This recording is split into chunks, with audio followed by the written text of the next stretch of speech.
Assalamu alaikum students and respected parents. Welcome back to Learn with Naima.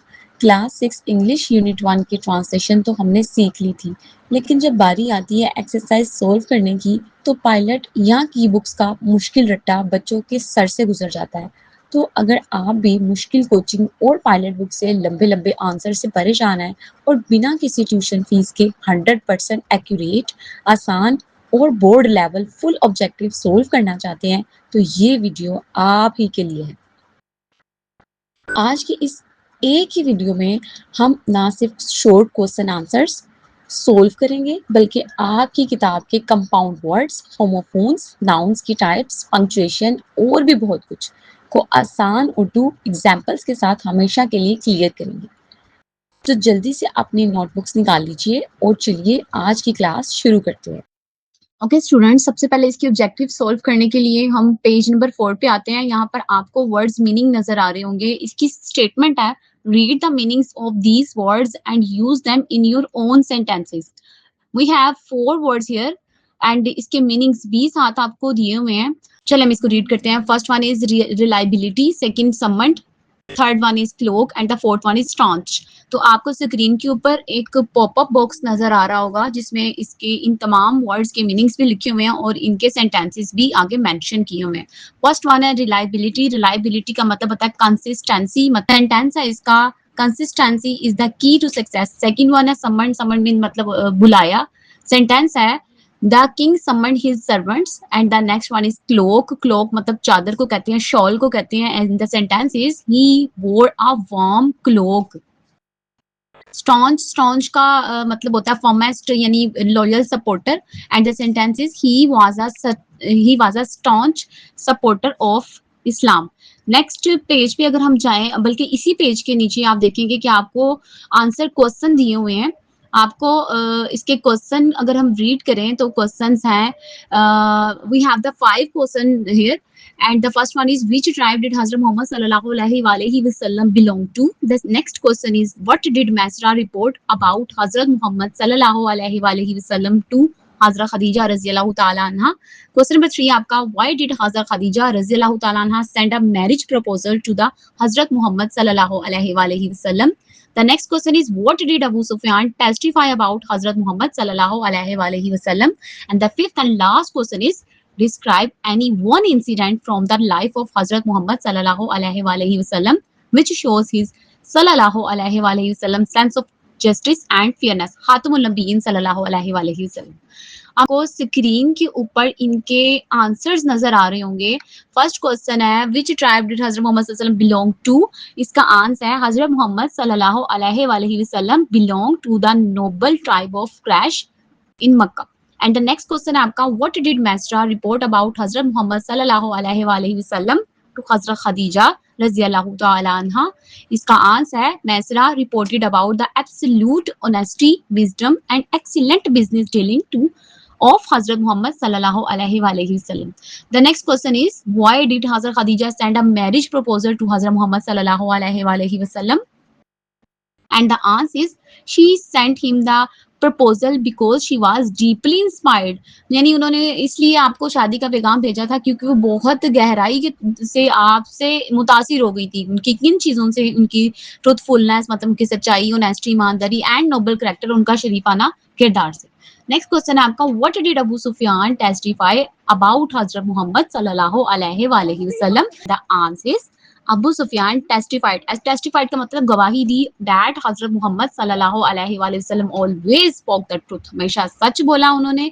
Was perfectly trustworthy, हमेशा काबिल भरोसा, बिल्कुल काबिल भरोसा थे। And never broke his promises, और अपने वादे कभी नहीं तोड़ते थे। नेक्स्ट क्वेश्चन है आपका describe any one incident from the life of Hazrat Muhammad सल्लल्लाहु अलैहि वसल्लम which shows his sense of justice and fairness. कह रहे हैं आप सल्लल्लाहु के इंसाफ और जो शफाफ रवैया होता था उनके बारे में अगर कोई एक वाकया आप जानते हैं तो उसको बयान करें। हम बुक में से इसका कंटेंट उठाया है। And the answer is when a woman belonging to the Bani Makhzum was found guilty of theft.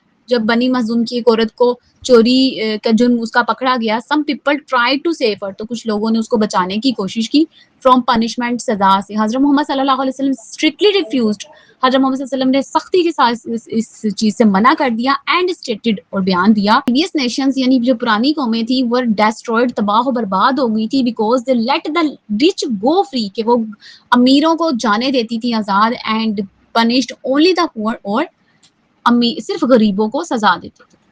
ये आपके पूरे 5 क्वेश्चंस के आंसर्स हैं। और उसके बाद नंबर 6 पे आए। पेज नंबर 6 के ऊपर आपको कुछ फिलिंग द ब्लैंक्स नजर आ रही होंगी, जिनके सामने 2 वर्ड दिए हुए हैं, और उन हर फिलिंग द ब्लैंक के आगे 2 वर्ड्स हैं, उनमें से आपने एक वर्ड उठाना है और उसको सिलेक्ट करके लिख देना है। होमोफोन्स वो वाले वर्ड्स होते हैं, वॉइस जो है, आवाज जो है वो एक जैसी होती है, सेम वॉइस होती है, लेकिन उनका मतलब और उनके जो मीनिंग है वो टोटली चेंज होते हैं। We have 5 filling the blanks here. I am not dash go to the market alone. First one है allowed and then allowed. Second है who dash my pancakes, और इसके बाद आपके पास एग्जांपल्स है 8 and 8. Third one is the air dash of Turkey is very high, यानी कि इधर 2 आपके पास ऑप्शंस है fear and fear. Next one है please move forward और forward. Next one can you please dash the cheese for me. उसके बाद अगर आप देखें तो आपको स्क्रीन के ऊपर इनके आंसर्स नजर आ रहे होंगे, और इसके आंसर्स में आप ALLOWED करेंगे, जिसको इसका मतलब होता है इजाजत। तो ये बनेगा I am not allowed to go to the market alone, कि मुझे अकेले मार्केट जाने की इजाजत नहीं है, इसलिए आप सेकंड वन को इसके अंदर पुट करेंगे। अलाउड है, अलाउड का मतलब होता है ऊंची आवाज में, तो हम उसको यहाँ पे ऐड नहीं करेंगे। नेक्स्ट है हु एट माई पैनकेक्स। आपके पास 2 ऑप्शन है 8 and 8. ATE 8 का मतलब होता है खाया, ईट की सेकंड फॉर्म है, और 8 तो काउंटिंग में आता है ना, तो हम यहाँ पे डेफिनेटली ATE 8 खाया वाला ऐड करेंगे। हु एट माई पैनकेक्स यानी मेरे पैनकेक्स किसने खाए हैं। The air dash of Turkey is very high. इधर 2 फेयर हैं, FAIR और FARE।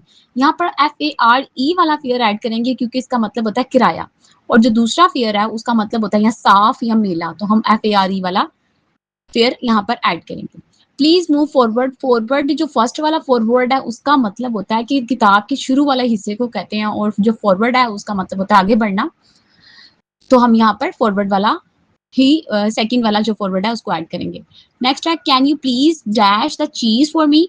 यहाँ पर 2 ग्रेट हैं, एक ग्रेट जो फर्स्ट वाला GREAT ग्रेट वाला, इसका मतलब होता है अजीम, और जो दूसरा ग्रेट है उसका मतलब होता है कद्दूकश करना। तो यहाँ पे वो मेरे ख्याल से वो यही कह रहे हैं कि चीज को कद्दूकश कर दें मेरे लिए। Can you please great the चीज फॉर मी, क्या आप मेरे लिए चीज को कद्दूकश कर सकते हैं। तो यहाँ पे हम सेकंड वाला ग्रेट GRATE वाला ग्रेट ऐड करेंगे। स्टूडेंट्स इन सबको जल्दी से अपनी बुक्स या नोटबुक्स पर टिक करके फिल कर लीजिए। अब आता है हमारा सबसे इम्पोर्टेंट पार्ट यानी ग्रामर। आज हम पढ़ेंगे नाउन के बारे में कि नाउन क्या होता है। नाउन होता है किसी भी चीज, शख्स, जगह या एहसास का नाम को नाउन यानी नेमिंग वर्ड कहते हैं, जैसे book, Ahmad, Lahore, love, etc। Class 6 की इंग्लिश PTB में नाउन की 5 टाइप्स दी गई हैं, इन्हें ध्यान से समझते हैं। सबसे पहले है कॉमन नाउन। सबसे पहले कॉमन नाउन जो किसी आम शख्स, जगह या चीज के लिए यूज हो, जैसे boy, school, pen, city. Then आता है हमारे पास प्रॉपर नाउन जो किसी खास शख्स, जगह या चीज का नाम हो, और ये हमेशा कैपिटल लेटर से शुरू होता है, जैसे Allama Iqbal, Lahore, Titanic. And then हमारे पास है कलेक्टिव नाउन जो पूरे ग्रुप या कलेक्शन को एक नाम दे, जैसे लोगों के लिए आर्मी या क्लास, जानवरों के लिए फ्लोक या हर्ड, और चीज़ों के लिए बंच या बंडल। देन हमारे पास आता है कंक्रीट नाउन जिन्हें हम अपनी 5 सेंसेस से महसूस कर सकते हैं, यानी छू सकते हैं या देख सकते हैं, जैसे tiger, house, teacher, arrow, etc। Then हमारे पास आता है एब्स्ट्रैक्ट नाउन। ये किसी ऐसी क्वालिटी, एक्शन या एहसास का नाम होता है जिसे हम सिर्फ सोच या महसूस कर सकते हैं, छू या देख नहीं सकते, जैसे ट्रुथ मीन सच्चाई, विजडम दानाई। चलिए अब इस एक्टिविटी को सोल्व करते हैं और नाउन्स को अंडरलाइन करके उनकी टाइप समझते हैं। Alishba is a good girl. Alishba proper noun, girl common noun. Second one should believe in the truth, abstract noun. Third one है, I saw a bouquet of flowers at a flower shop. Bouquet collective noun है, flowers and shop common noun. The case was decided by a bench of judges. Collective noun है bench, judges common noun है. The fifth one is Lahore is famous for its historical places. Lahore proper noun है, places common noun है. The sixth one is there are many students in the class. Students common noun है, class collective noun है. Seventh है हमारे पास yesterday I saw a big blue whale swimming in the water. Whale and water concrete and common noun दोनों है. यहाँ हमारे पास दो main nouns हैं, एक है व्हेल और दूसरा है वाटर. और ये दोनों वर्ड्स एक ही वक्त में कॉमन नाउन भी हैं और कंक्रीट नाउन भी हैं. अब आप कहेंगे कि एक ही लफ्ज़ को दो अलग अलग टाइप्स में कैसे कहा जा सकता है. चलिए इसको बहुत ही आसान अल्फाज में जल्दी से समझते हैं. एक ही वर्ड एक वक्त में कॉमन नाउन भी हो सकता है और कंक्रीट नाउन भी. ये बिल्कुल वैसे ही है जैसे एक लड़की एक वक्त में बेटी भी होती है और स्टूडेंट भी. पहले वेल को समझते हैं. वेल क्या है? वेल कॉमन नाउन है क्योंकि ये दुनिया की तमाम वेल्स के लिए एक आम नाम यूज होता है. अगर यहाँ किसी हांस वेल का नाम होता जैसे कार्टून में यूज होता है शमू या मोबी डिक, तो वो प्रॉपर नाउन होता. अब है कंक्रीट नाउन, क्योंकि वेल को आप अपनी आंखों से देख भी सकते हैं, उसको हाथ भी लगाकर टच कर सकते हैं. It has a physical body, so this is concrete noun also. Then water को डिस्कस करते हैं. पानी एक आम चीज़ का नाम है. कंक्रीट नाउन इसलिए है क्योंकि पानी को हम छू सकते हैं, टच कर सकते हैं और पी भी सकते हैं. Okay, the next one is Afsha is a wonderful tennis player. Afsha proper noun है, प्लेयर कॉमन नाउन है. Now come to the part 4, punctuation and capitalization. चलिए बच्चों, अब आते हैं हमारी लास्ट एक्टिविटी पर जो पंक्चुएशन एंड कैपिटलाइजेशन है. याद रखें, हर सेंटेंस का पहला लेटर हमेशा कैपिटल होगा, प्रॉपर नाउन का पहला लेटर कैपिटल होगा और आखिर में फुल स्टॉप आएगा. First one is Sana lives in Dubai. Second one, we went to Saudi Arab to perform Hajj last year. Third one, today my mother will bake pancakes for my friends. And the fourth one, Ahmed went to Badshahi Masjid with his school trip. Next one है next one, I will visit Turkey in my Christmas holidays. Sana lives in Dubai में सना और Dubai के first letter capital आएंगे और आखिर में full stop and that's it. Next है we went to Saudi Arab to perform hajj last year. We का W capital, Saudi का एस और अरब का ए और हज का एच और लास्ट पे full stop. Today my mother will bake pancakes. Today का सिर्फ टी कैपिटल आएगा और लास्ट पे full stop. Next, Ahmad went to Badshahi Masjid with his school trip. Ahmad का ए कैपिटल, बादशाही का बी और मस्जिद का एम कैपिटल आएगा और लास्ट पे full stop. I visit Turkey in my Christmas holidays का आई कैपिटल, टर्की का टी कैपिटल, क्रिसमस का सी कैपिटल, लास्ट पे फुल स्टॉप.